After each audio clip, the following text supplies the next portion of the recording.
Have you ever sat in a meeting, looked around the room and thought, at some point they're all going to realise I've absolutely no idea what I'm doing? If you have, congratulations, you might have experienced imposter syndrome. And if you've never felt that way, well, we need to talk about whether you're actually paying attention.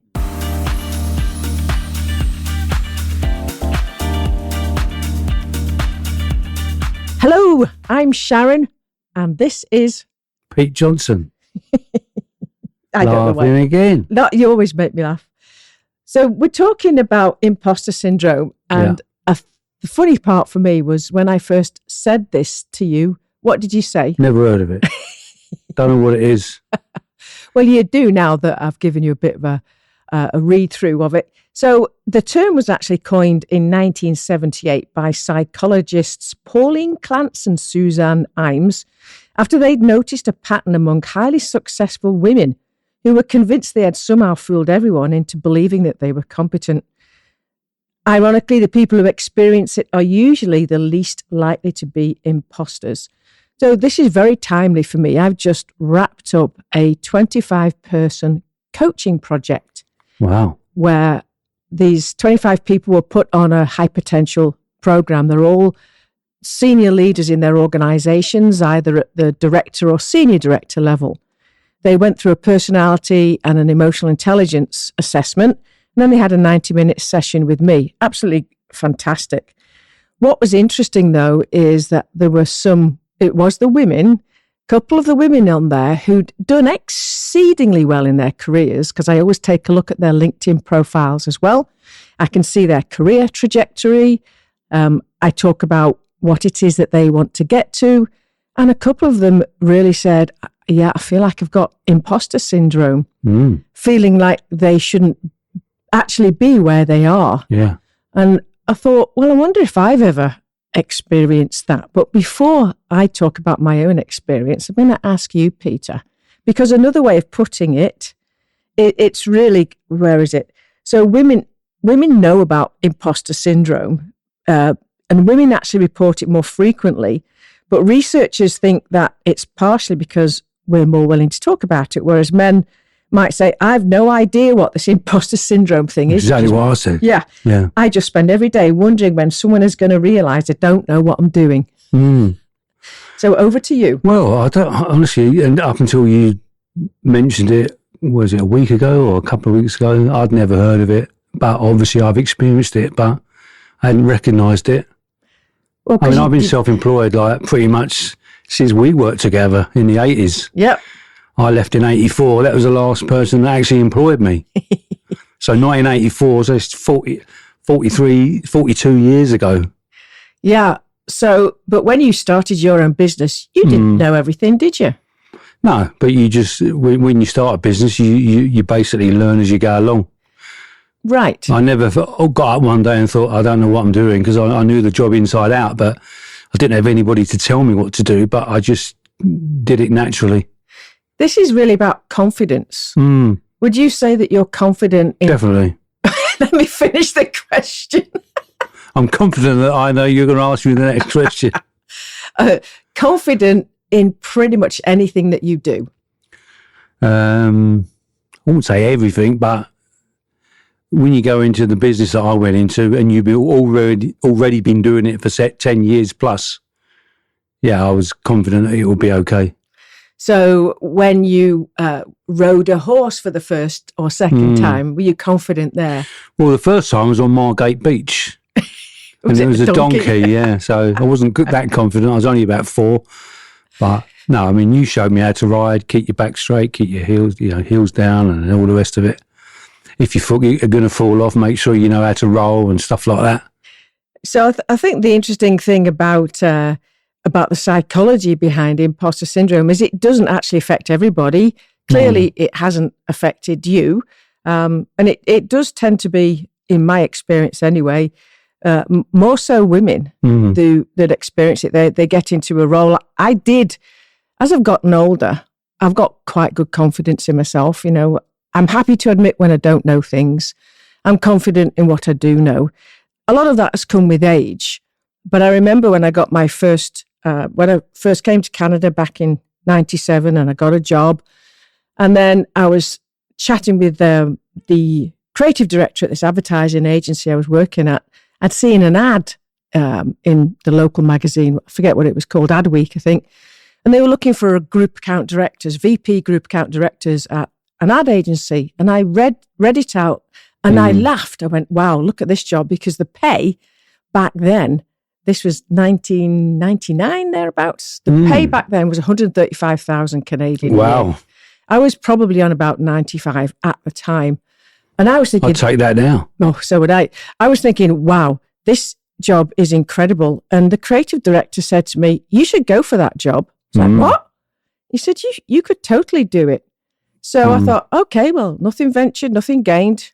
I went for the job and I got it, which, wow. And I remember the very first time I was feeling like, they're going to tell any minute now. Yeah. It's going to be obvious that I don't know what the heck I'm doing. So went into a meeting, and we were doing, I can't remember what it was, coming up with a strategy for one of the clients, and I jumped up and got the marker pen and was writing on the flip chart, and I looked round and everybody's kind of looking at me and stunned. It's like, she knows what she's doing. Yeah, it's like, oh, okay, perhaps I do know. You bluffed it then, really. Well, and there's that whole thing that they say. Fake it till you make it. Yeah. Well, I actually would flip that and say, fake it till you become it. Uh-huh. Most people are actually more afraid of speaking in front of others than they are of dying. So they'd rather be the one in the box than the one delivering the eulogy.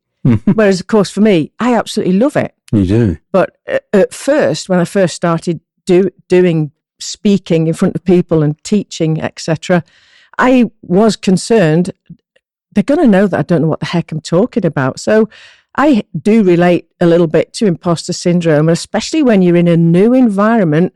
It's like when managers get promoted, and you've got a great story about this actually, right? But not in corporate, but football related, football related story. That people get very confident and comfortable where they are at. And then when they get a promotion, they can start to be concerned, well, did I deserve this? They're going to notice any minute that I don't know what the heck I'm doing or what I'm talking about. Yeah. So tell us your story. Yeah, well, my story is it's about the old Crystal Palace manager, Steve Coppell, who was, he played for Manchester United. Yes, I remember. Yeah, when he was younger. And then he got a serious knee injury very early age, like he was only 28, and he went into coaching, and his first job was at my team, Crystal Palace. Woo. And he spent 9 years at Palace learning the ropes. Palace is like a small club compared to Manchester United. Their budget would be like $500 million a year. Ours was like 500,000 a year, Wow. The massive difference. Maybe a bit more than that, but anyway, so he did his time at Palace and he was quite successful. And then an opportunity came about in 1996 to become Manchester City manager, which is another big team, at the time. Yep. The two Manchester clubs, massive. So he took the job and he only lasted 33 days and he was there, and he said as soon as he took it, he knew it was the wrong thing to do. It made him ill. Every day he got up and went into work, he just felt ill. He didn't feel like he fitted. The job was too big for him. It was too big a club. The fan expectation was too high. And even some of the players noticed it straight away. They said, like, at training sessions, he would often leave early and he never travelled to the away games with the team. He would take his own car because he didn't want to, I suppose he always knew he wasn't going to last that long. So he was way in above his level, he thought. Yeah, he had imposter syndrome, I suppose. But absolutely, and I think the sad thing about that is he was very successful at Palace. Yeah. The reality is, I can't see how coaching a group of people playing football should be any different if you're at that level. You're not. If you're coaching the kids playing down the park is one thing. He'd already been successful at a club, but it was once he got into a position where the spotlight was on him more. And the expectations were higher. he clearly had the capability because there isn't something magically different that you have to do. And he had a good career after that. He only spent 33 days at Manchester City, and he only took charge of 6 games. He won 2, drew 1 and lost 3. So his win ratio was actually 33%, and he was there 33 days. Oh, wow. Yeah. That's coincidence. Yeah. So, and the irony about imposter syndrome is that the people who experience it are usually the least likely to actually be imposters, which is that story. So psychologically, it's essentially a mismatch between external evidence and internal belief. External evidence: I've been promoted, I have qualifications, people seek my advice. Internal narrative: I've been lucky. Yeah. They're overestimating me. Eventually someone will find me out.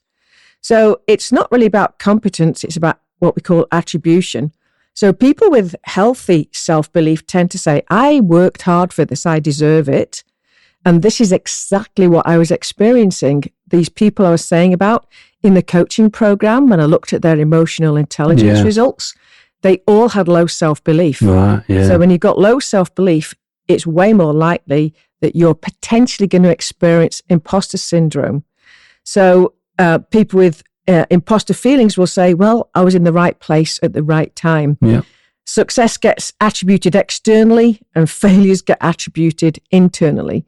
So we think sometimes people with that low self-belief think things happen to me, I'm not in control of them, but if I fail, then it's all my fault. So it's really an interesting perspective, and because I don't really suffer it that much, there are moments when I've gone, they're going to figure it out. Yeah. But it doesn't stay with me for long because I've got pretty good confidence as well in my own abilities.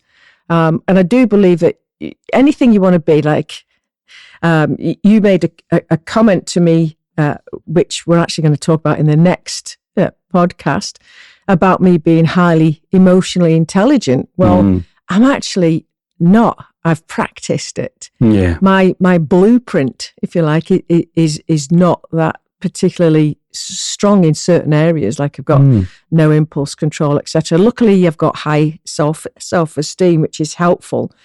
But to help people to connect with building up their own knowledge bank of what they have done, and I would say to these people as I was coaching them, I only have to look at your resume to see that you've been successful.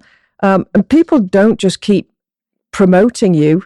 I know there's the Peter principle, which is people get promoted to their level of incompetence. That's one thing. Right, yeah. But when you're sent on a course, it was a course, and what they were doing with me was one part of it, which was about development. They were picked as high potentials. You don't get put on those if you're not capable. Yeah.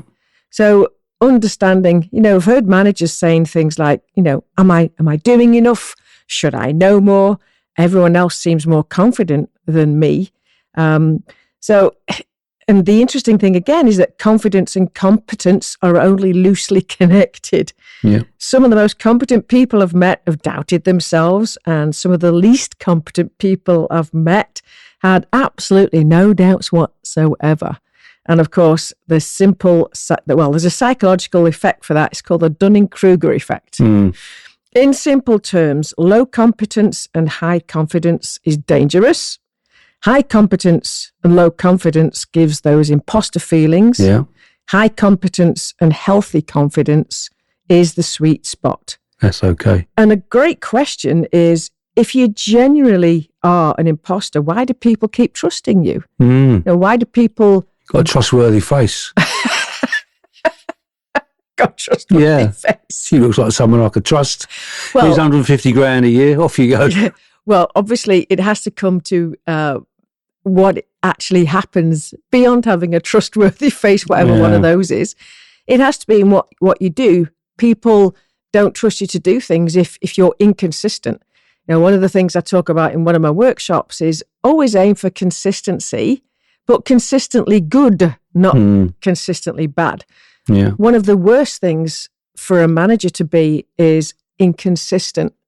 I once worked for 2 different managers. One of them was an asshole all day long.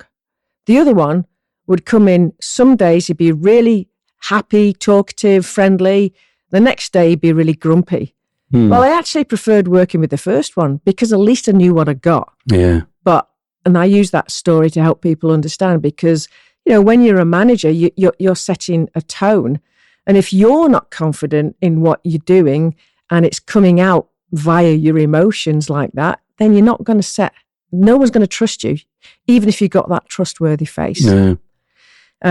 So I think that's really all we have time for. Oh, okay. So my honest takeaway of the week really is if you have that imposter syndrome, think about this. Managers have promoted you, clients have hired you, teams listen to you, people ask for your advice. At some point, it becomes statistically unlikely that you fooled everyone for decades. Perhaps imposter syndrome isn't evidence that you don't belong. Perhaps it's evidence that you're growing faster than your self-belief can keep up. Over to you, Peter. Okay. So I'll keep it short and sweet again.